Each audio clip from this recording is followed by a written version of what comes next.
dont Jean Blaise, qui sera notre invité dans le journal.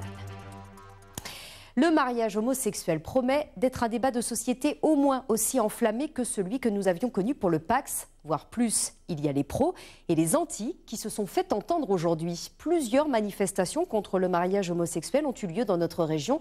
Au Mans, ils étaient une cinquantaine, à Angers, 4 fois plus. Éric Aubron et Gonel Riet. Un père et une mère, mais pas de place pour des parents d'un même sexe dans la mobilisation organisée par Alliance Vita.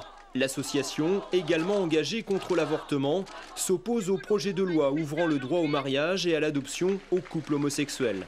Nous pensons que c'est un droit, c'est une justice, que chaque enfant soit vraiment vive, soit encadré, éduqué par un père et une mère. Nous sommes là pour le dire aujourd'hui, un papa, une maman tout simplement. Un message d'intolérance pour les militants de la cause homosexuelle qui se sont mêlés à la foule pour essayer de faire entendre leur voix.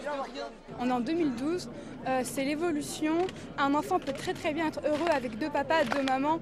Je ne dis pas qu'il n'a pas besoin d'une présence maternelle ou paternelle, mais il peut la trouver autre part. Du côté des représentants d'associations de gays et lesbiens, le texte défendu par la gauche ne répond pas à l'intégralité des promesses du candidat Hollande. On est encore très loin de l'idée d'un mariage égalitaire.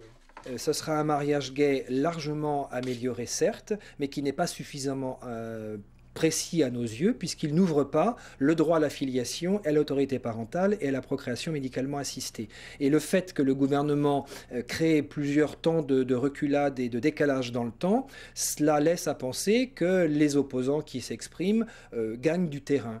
Pour nous, il n'en est pas question. Le projet de loi sera présenté le 7 novembre en Conseil des ministres. Le débat parlementaire, lui, ne débutera qu'en janvier.